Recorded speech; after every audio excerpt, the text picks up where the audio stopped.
Merci d'avoir accepté notre invitation. Merci beaucoup. Merci également à tous ceux qui regardent Molière Télévision à cet instant, surtout votre magazine Discours au peuple. Comme je le disais, nous parlons dans ce magazine de la gestion des fonds des Eurovoquets, les 3% que les entreprises versent, gestion de ces fonds assurés par la structure dénommée DOT.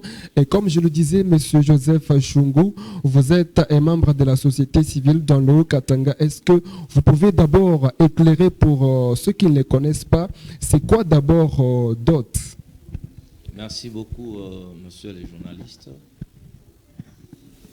Nous, en tant que membres de la société civile et les directeurs coordonnateurs des droits de l'homme de notre organisation, je voulais juste ici qu'on parle un peu de problème des dotations que les entreprises minières est en train de donner pour le développement des quartiers impactés.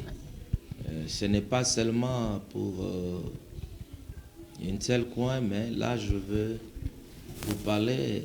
Nous avons ici dans notre province, au Katanga, nous avons au moins autant des entreprises minières.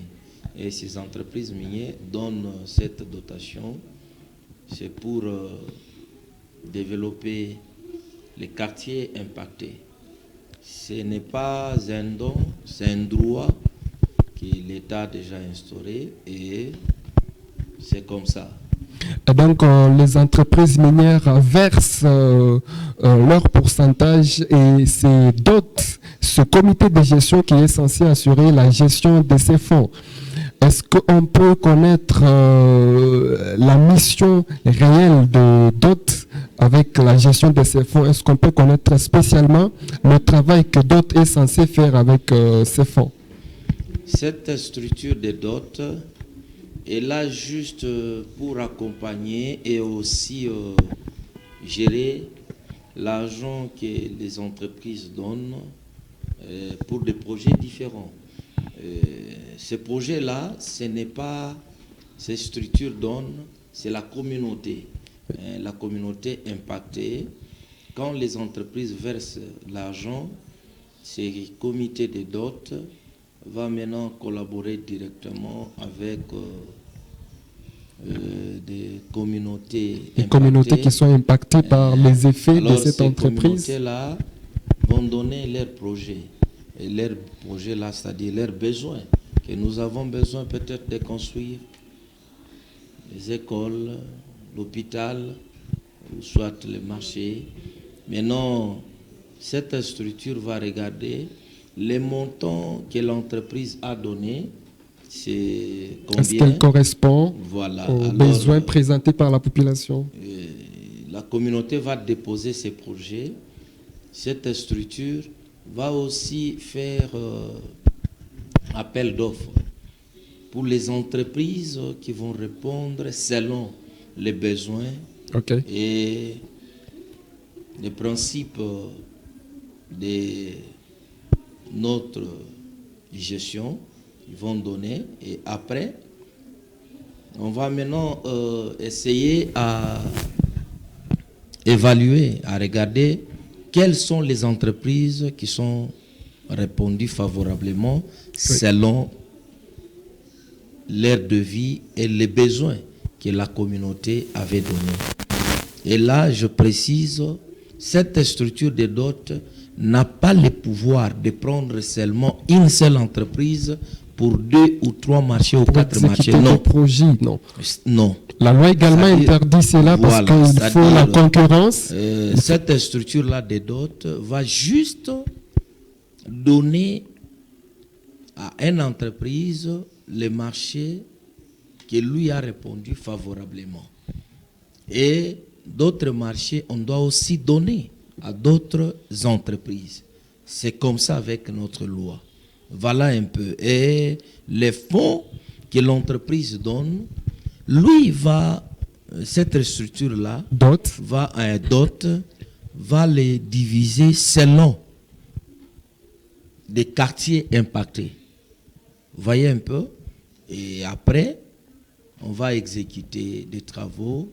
Les entrepreneurs ou les entreprises qui vont gagner le marché, Oui. ils vont donner aussi leur délai pour dire que non, nous, avec ce marché, nous allons faire 2 mois, 3 mois, 6 mois, à partir de telle date et telle date que nous allons remettre ces ouvrages. Alors, Voilà un peu. ça, c'est ce que dit la loi, mais est-ce que dans la pratique, y a-t-il des cahiers de charges de la population ou des projets qui ont été réalisés avec ce comité de dot? Vous pouvez nous en citer quelques-uns si ils existent à ces projets? Merci beaucoup. Ici, je vais vous parler d'abord de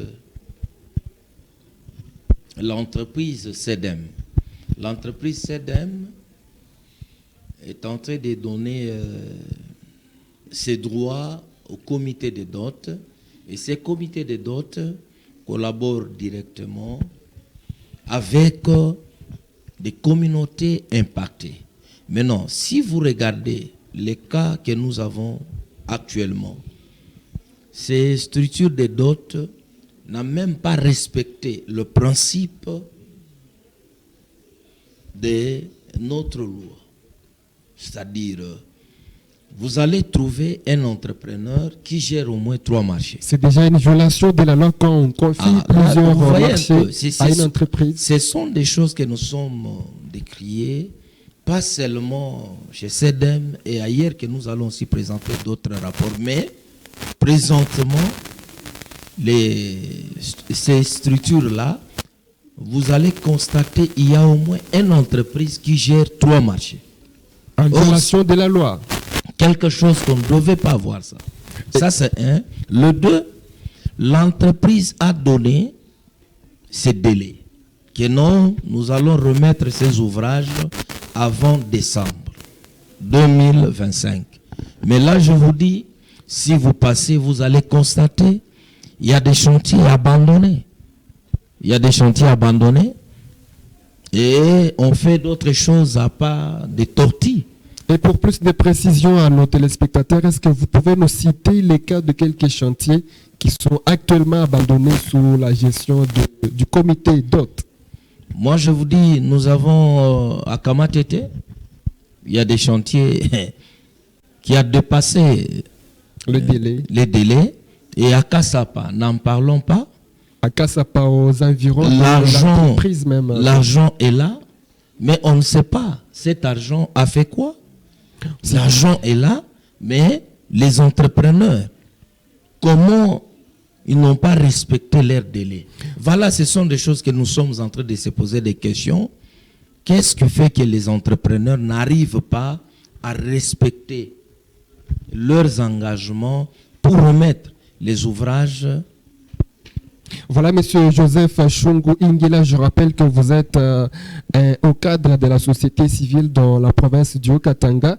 Et là, actuellement, nous sommes en train de parler avec vous sur la gestion des fonds de 0,3% que l'entreprise minière CEDEM a versé au comité de gestion de ces fonds, de nos santé, de décrier les non-respects de délai par l'entreprise qui est censée exécuter ces différents projets, mais également vous décriez l'attribution de plusieurs marchés à une seule entreprise.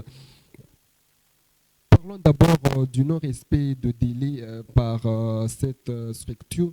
Vous voulez dire que l'entreprise CEDEM a bel et bien sorti l'argent, mais sur terrain, les chantiers n'évoluent pas. Alors, à qui vous attribuez cette faute?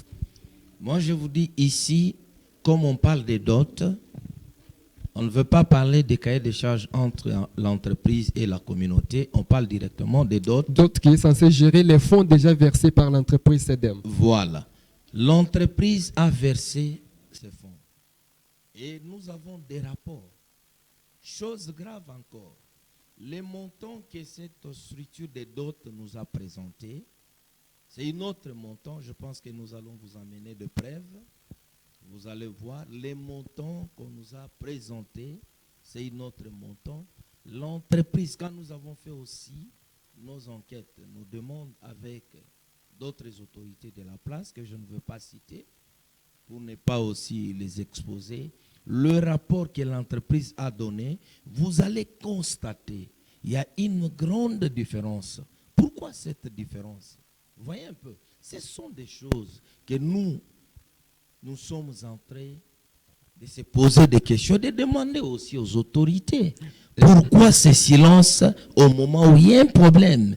On veut bien développer les Hauts-Katanga. Effectivement. L'argent a été donné. Mais pourquoi on ne peut pas aussi mettre quand même des gens pour suivre et regarder cet argent et gérer comment? Il faut Et pourquoi cet argent n'a pas respecté aussi? Voilà, Monsieur Joseph, il faut préciser pour ceux qui ne regardent que le pourcentage de 0,3% est reconnu par la loi dans le cadre de la redevance minière et ces fonds devraient servir, comme vous l'avez dit, en contrepartie à la population affectée dans les zones où l'entreprise œuvre. Et ici, vous avez donné l'exemple de l'entreprise minière SEDEM qui est située dans la ville de Lubumbashi, du côté Kassapa.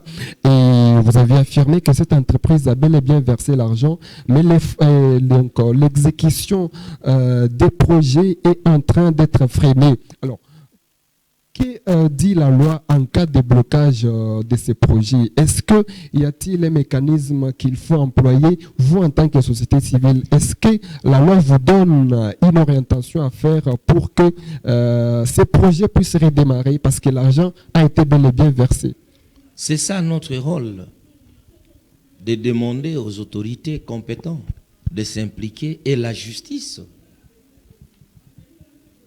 de regarder, d'appeler ces gens pour vérifier tout ce que nous sommes en train de dire. Est-ce que c'est vrai? Mais moi, je vous dis ce qu'on dit. C'est vrai. Nous avons des traces, nous avons des preuves. Moi, je pense que si nous sommes là pour chercher à développer notre pays ou notre province, ce n'est pas bien de faire d'autres choses comme si nous sommes des étrangers au moment où c'est chez nous, que nous devons aider notre pays à se développer et à laisser aussi des traces pour nos enfants. Moi, je pense que c'est ça. Ce que nous demandons aussi, c'est les autorités de s'impliquer. Nous, la société civile, nous avons aussi cette obligation de demander au procureur général de convoquer ces gens. C'est ça notre rôle. Alors, avant de demander, et c'est ce que nous sommes en train de demander. Avant d'en arriver aux poursuites judiciaires, Joseph Shungu Ingila, en tant que société civile, vous êtes l'église au milieu du village. Avez-vous tenté d'entrer en contact avec le comité de gestion d'hôtes pour savoir exactement à quoi a servi les fonds? Parce que, comme vous le décriez, le projet est en arrêt et à l'arrêt dans différents endroits ici à Lubumbashi, surtout du côté Kamatete. Merci beaucoup, monsieur les journalistes. Moi, je vous dis, les deux communautés que je vous parle ici, de Kassapa et Kamatete, ils ont pris le temps, avec quelques autorités que je ne peux pas citer, demander aux structures là des dots de donner les chaînes de dépenses, de présenter les devis de chaque entrepreneur, de voir aussi comment les entrepreneurs ont géré l'argent, de comprendre, de nous présenter aussi leurs maquettes. Mais je vous dis, nous avons fait des enquêtes, nous avons passé partout. Il n'y a même pas de maquettes, il n'y a même pas de devis. On nous a donné des papiers que des chiffres. Merci. On vous dit seulement que non, cette école, on construit à 500 et quelques mille dollars et l'hôpital à 300 et quelques. Avez-vous déjà vu ça où? Sans donner des détails. C'est là où nous disons que les autorités compétentes doivent aussi se mettre dans cette affaire. Nous voulons bien développer notre pays, mais on ne peut pas faire semblant là où la population est en train de crier et de demander leurs droits. C'est leur droit. L'entreprise a donné l'argent.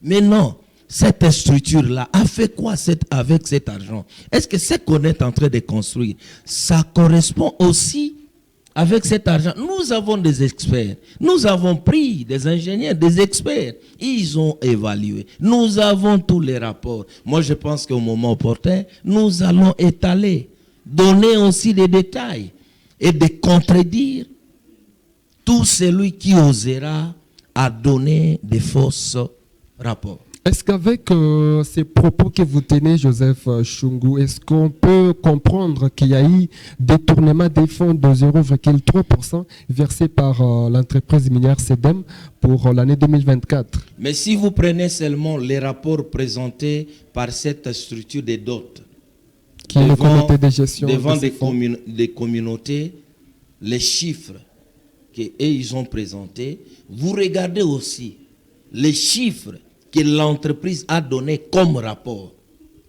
Il y a déjà une grande différence. Et à partir de là, nous demandons cet écart-là, l'argent qu'on n'a pas présenté. Pourquoi? Pourquoi l'entreprise donne un autre chiffre qui est supérieur par rapport à... Mais est-ce qu'au niveau de l'entreprise même, est-ce qu'il n'y a-t-il pas un mécanisme de suivi des fonds qui sont versés à ces comités de dot? Mais moi, je vous dis, il y a des traces. L'entreprise n'a pas de problème. L'entreprise, quand il verse l'argent à ces structures-là, signale même directement aux autorités compétentes. Parce que si les projets ne sont pas réalisés sur terrain, on verra l'entreprise qui n'a pas versé ces fonds. Pour les problèmes de dot, on ne voit pas l'entreprise. On voit cette structure. Là, il faut épargner l'entreprise. Non, je parle Je parle de non-exécution des projets. L'entreprise n'a pas de responsabilité à ce niveau. L'entreprise a des responsabilités si l'entreprise n'a pas versé l'argent. Oui, mais là, ici, la communauté peut directement voir l'entreprise. Mais ici, on parle que l'entreprise a déjà versé cet argent. Avec les preuves à l'appui. Il faut épargner l'entreprise. Là, on ne parle plus de l'entreprise, on parle de cette structure. Si au moins que l'entreprise n'avait pas versé l'argent, là, on peut dire que non, ce n'est pas cette structure, c'est l'entreprise. Mais ici, on ne voit plus l'entreprise. L'entreprise a déjà versé. Mais est-ce que, en tant que société civile, vous êtes en contact permanent avec la population, Joseph Chungu? Est-ce que vous craignez un soulèvement de la population en cas de non-exécution de ce projet? Est-ce qu'au niveau de la population, on s'est plaint de ces projets qui sont à l'arrêt? Mais moi, je vous dis, il y a déjà autant de réclamations et la population, c'est parce que nous sommes en train d'intervenir et de dire que non, attendez d'abord, nous allons vous donner... Donc vous calmez la population. Nous allons donner des suites favorables. Mais je vous dis que non, bientôt là, nous allons faire quoi? Nous allons laisser la population se prendre en charge eux-mêmes. Et là, elle va. C'est ce que nous ne voulons pas. Nous voulons quand même qu'on puisse donner des rapports clairs et qui va aider. Gestion des fonds, voilà, gestion des fonds des 0,3% versés par l'entreprise minière SEDEM, gestion qui est censée être assurée par le comité de gestion dénommé DOT. Voilà le thème avec lequel nous sommes en train de décortiquer sur ce plateau avec notre invité Chungu Ingila qui est au cadre de la société civile dans la province du Haut-Katanga. Monsieur Joseph, nous tendons lentement mais sûrement vers la fin de cette émission. Vous venez là de brosser un tableau sombre de la gestion des fonds versés par l'entreprise minière SEDEM pour l'année 2024, gestion assurée par le comité DOT, mais qui aujourd'hui semble être détournée parce que, vous l'avez dit ici, que les projets qui devraient être exécutés sont aujourd'hui à l'arrêt. Il n'y a pas de projets qui sont réalisés avec ces fonds. Pourtant, des fonds étaient bel et bien versés. Alors, aujourd'hui, face à cette situation, qu'est-ce que vous préconisez comme solution? Faudra-t-il dissoudre ce comité de gestion d'autres pour les remplacer par d'autres personnes au vu de l'opacité qu'on est en train de constater dans la gestion des fonds? Le mal ici, je vais vous révéler, c'est les autorités nationales, le ministre de Mines et de l'Affaires sociales. Moi, je pense que si vous donnez des responsabilités aux gens, vous devez aussi collaborer directement avec des autorités en place. Ça, c'est un. Et les deux, dans cette structure-là, des dots, de donner au moins le pouvoir aux responsables, aux membres de la communauté, la société civile, aux membres de la communauté, c'est-à-dire les gens qui sont impactés, c'est-à-dire dans leur quartier là, donner, parce que c'est à ceux travers, qui vivent au quotidien les conséquences c'est à eux de donner aussi leur ligne de conduite et aussi de faire ce suivi, parce qu'ils sont dans leurs besoins. Vous voyez un peu. Et ici, je vous dis, nous avons constaté autant de fragrances, c'est-à-dire autant de violations graves. Au niveau du comité de gestion de... Oui, on n'a pas tout d'abord respecté, à donner les marchés selon notre loi. On n'a pas respecté ça. Et les délais qu'on a donnés, on n'a pas aussi respecté. Quelque chose qu'on devait remettre depuis avant décembre 2025, mais regardez aujourd'hui, nous sommes dans quelle date, c'est quel mois, et le projet n'a pas encore terminé. Et on est en train de justifier pour dire que non, ce sont les entrepreneurs qui ont, je pense que les autorités qui sont en train de nous écouter, ils doivent aussi se mettre dans cette affaire pour donner quand même des solutions. Nous voulons développer notre pays, mais nous ne pouvons pas commencer à laisser n'importe qui à faire de n'importe quoi. Voilà notre démarche et notre souci. Voilà. Nous sommes là pour chercher la paix et non la guerre. Voilà, nous sommes pratiquement à la fin de ce magazine Discours au peuple qui est aujourd'hui revenu sur la gestion des fonds de 0,3% versés par l'entreprise CEDEM, gestion qui devrait être assurée par le comité de gestion de ces fonds qui est DOT, mais sur terrain on constate des violations, des violations flagrantes dans la gestion de ces fonds. Vous avez suggéré aux ministres nationaux des mines de revoir la nomination et des affaires sociales, et des affaires sociales, de responsabiliser les victimes réelles des impacts de ces entreprises. À part cette solution, est-ce que vous avez une autre solution qu'on peut mettre sur pied face aux différents projets qui sont à l'arrêt? Moi, je pense que nous ne pouvons pas, ce que nous avons aussi constaté, on voulait commencer avec des projets de 2025 au moment où les projets de 2024 ne sont pas exécutés. On n'a pas encore terminé. C'est un blocage. Vous voyez un peu. Et quand on parle, les autorités, je sais que non, il y a quand même des autorités qui ont ce souci-là de chercher comment à aider la population à se développer. Mais les autres font semblant. Vous voyez un peu. C'est là où nous demandons l'implication directe. Même de notre président de la République, des autorités qui ont les soucis de développer notre pays, de s'impliquer. Et aussi la justice. Parce qu'on ne peut pas laisser comme ça. Aujourd'hui, on parle de Kassapa Tete. Mais je vous dis, ce n'est pas seulement Kassapa Tete. Il y a autant de projets qu'on a détournés ici dans notre province. Pas seulement ici, dans les Grands Katanga. Nous avons autant de rapports et bientôt là, nous allons attaquer et mettre aussi tous les détails, montrer comment d'autres personnes sont là, pas pour les intérêts de notre pays, mais pour les intérêts personnels. C'est ça que nous ne voulons pas. Je vais aussi ajouter quelque chose. Oui, votre mot de la fin, pratiquement. Oui, là où vous avez dit pour le ministre national des Mines ou des Affaires sociales, de donner ses responsabilités aux victimes. Réelles. Oui, mais ce n'est pas mauvais. Ici, je dis, ce n'est pas mauvais d'envoyer toujours leurs délégués pour accompagner ces victimes et à se faire développer. Voilà notre souhait et notre souci.